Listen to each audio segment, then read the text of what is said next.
The 2020 13-inch MacBook Pro has officially launched, and the question on everybody's mind is it actually Pro?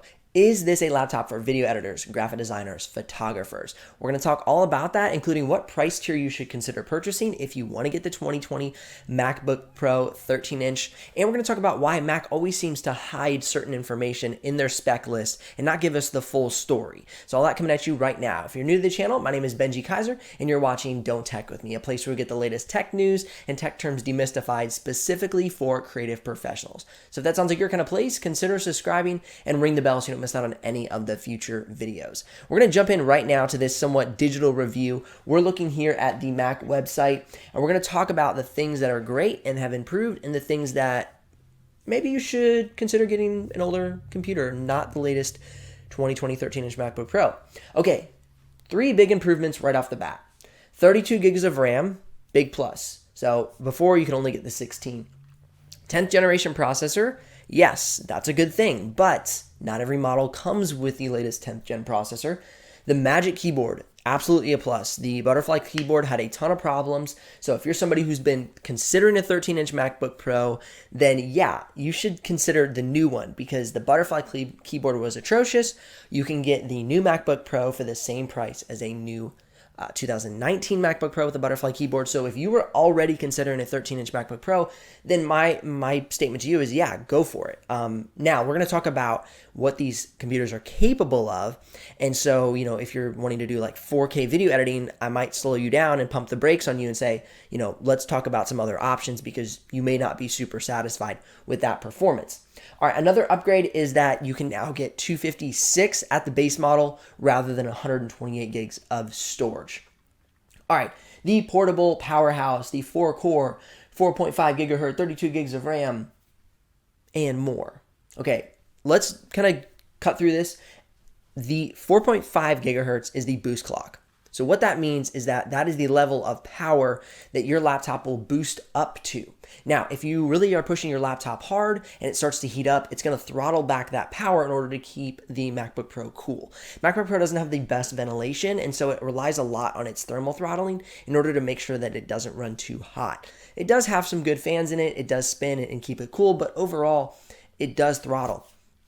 The latest 16-inch MacBook Pro has had a phenomenal job optimizing the processor inside of the computer. It has the fastest export times out of Premiere Pro. It has super smooth playback. So they've done it well there. They've been able to optimize these Intel processors very well.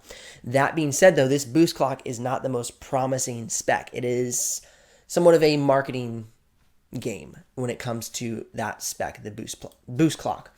All right, let's come down a little farther and let's look here at what they're saying about Photoshop. They're saying you're going to get an 80% boost in performance in Photoshop. That sounds really awesome, right? And what, 80% boost over what? Well, over the dual-core MacBook Pro. Okay, well, when did the dual-core MacBook Pro come out? Well, let's take a look at it. Here's a dual-core MacBook Pro from 2017. Okay, so they're comparing their latest MacBook Pro 4-core to a 2017 3-year-old laptop.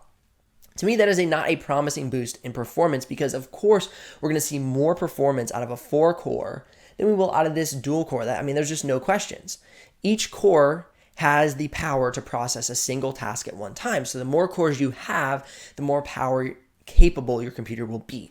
It's why AMD Ryzen processors, if you've heard much about those, have had such a boost in performance. The more cores you have, the more tasks can be assigned at one time. So I can be running Photoshop and Premiere Pro and on the web and in Spotify, and each core can be dedicated to that process.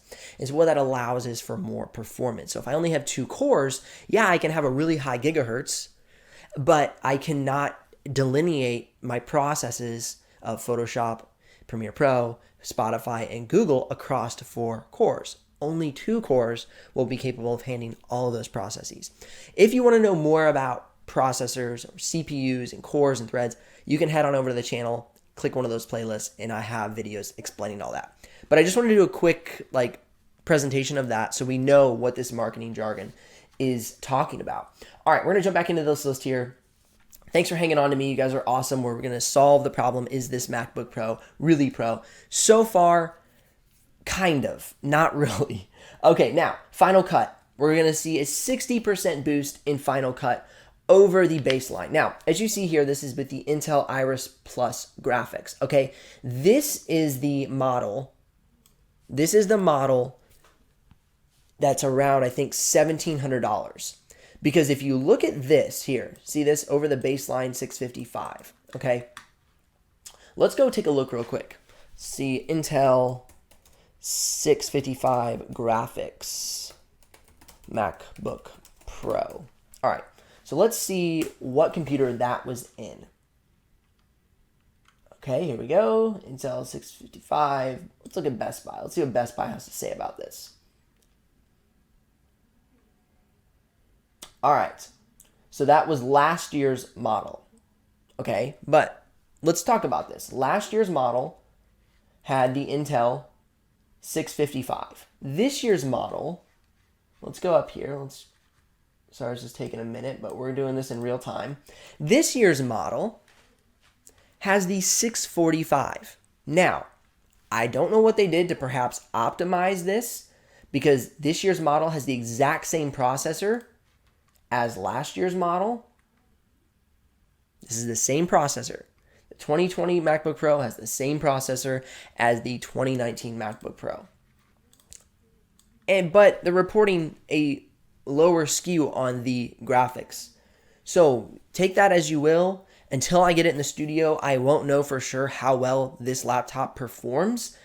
In video editing in Photoshop, I'm going to get one in. As soon as it comes out, I'm going to run out and snag one and test this thing out. But right now, this is not looking promising. Honestly, I would not consider these at all. I would totally mark these off your list because these have last year's processor. You might as well go out and buy a 15-inch MacBook Pro with the i7 quad-core processor that has a dedicated GPU for around maybe $900 to $1,100 tops, and you're going to be saving money over the 2017 Butterfly keyboard, which doesn't have components. Sorry, not components, ports. You can get an older 2015 MacBook Pro, which I have talked about a lot on my channel. On my other channel, Benji Kaiser, you can check out the reviews I've done on the 2015 MacBook Pro. I actually have one. I edit 1080p video on it. It's not the fastest, but it works very well. And it's going to be way better performing than any of these base models. Now, you might have faster speeds in, say, something like Final Cut for sure. Something like Affinity Pro for sure. But as far as Premiere Pro editing, I'm not guaranteeing a lot of performance out of these two base models. All right, let's talk about this 2.0 gigahertz 10th gen i5 processor. Mac always seems to get their own processors. So they work with Intel to get processors that are specifically skewed for Mac. For instance, this i5-8279U is not found in any Windows computer. This is a Mac-specific processor. These will not be found in the MacBook Pro 13-inch. Right now, nobody knows, well, Mac obviously knows, what processor is in the latest MacBook Pro. See, they don't tell us. And the reason they don't tell us is because if we knew what processor was in it, we could know more about the processor. We could run benchmarks. We could understand what the processor is capable of. The latest 16-inch MacBook Pro has a very powerful i7-9750H processor, which you can run head-to-head against other laptops, which makes it a fair game in comparing. But with these, we don't know what processor is in them currently. We will know soon. But I say all that to say is I'm guessing it's going to be somewhere around this power stage. Because it has the integrated graphics, I'm going to guess it's going to be something like 1035G1, but historically speaking, it might be more along the lines of a 10210U.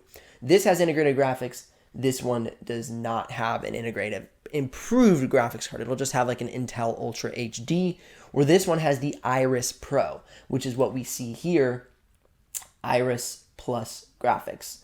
Sorry, not Iris Pro, Iris Plus graphics. So this is the processor they were talking about that's going to see better performance inside of Final Cut, okay? So right here, this is the price point where you're going to see improved performance, $1,700, okay? I'm not feeling too pro on a budget right now because if I really want to get performance out of this laptop, I'm going to have to move up to, let's click into here. All right, so let's try and customize this laptop here. All right, there it is. For $200 extra, we can get the i7 processor. Now, this is going to be an i7U processor. In my opinion, you're going to be better off 16-inch MacBook Pro. You're going to be far better off picking up a 16-inch MacBook Pro for $2,200 than picking up a 13-inch MacBook Pro for $2,200. I've tested it on my channel, on my other channel, Benji Kaiser. You can get a 16-inch MacBook Pro with 16 gigs of RAM, the base model, 512 gigs of storage, and it is a beast. It is an absolute beast. So this is I know you've waited nearly 8 minutes to get to this point. This is my top recommendation. Either get a 2015 MacBook Pro, because this thing is not going to be your powerhouse for 4K editing by any stretch of the imagination, but neither is a 2015 MacBook Pro with a dedicated graphics card. You might get some light 4K out of that actually because it does have that dedicated graphics card. But this is my recommendation. Get a 16-inch MacBook Pro or get a 2015 MacBook Pro. I would not go for this computer this year simply off the fact of it is old technology in the base models where people consider this a viable budget Mac computer. But the problem is they've underperformed it. So you're not getting your value. Okay, we're going to keep talking through this a little bit more. The reason they launched this computer, in my opinion, is because of this computer right here, the Microsoft Surface Laptop 3. This laptop is the reason that Apple launched this laptop, okay? I'm going to show you here. We have the Intel i5-1035G7. That's the processor I was talking about. We have the Intel i7-1065G7. These are two processors with integrated graphics. You can also get this laptop in the Ryzen processor lineup. This is why they had to drop it, because Microsoft dropped this laptop. This laptop, in my opinion, is a direct, somewhat of a competitor, not somewhat, I said direct and I said somewhat, is a direct competitor of the MacBook Pro because of the low profile, because of having the Thunderbolt ports, and because of having this very similar processor. Obviously, Mac has their own processors. We've talked about that. But this is why they had to drop it. The problem is that you can get this laptop here for a much better, not much better deal, for about the same price as the higher tiered MacBook Pro with more performance. Okay, I'm going to drop these links in the description below. You can go check out the pricing for yourself. Technically, I'm not allowed to really discuss pricing because pricing can change. It's FCC red tape jargon, but that's why I include them in the description below so you can go check those out for yourself. Okay, that is long enough. Please comment below if you have any questions. I'd love to make a follow-up video to this to answer some of your questions.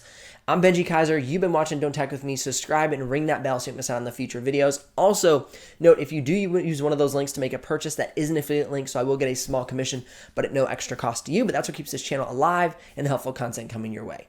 I will see you here on the next episode.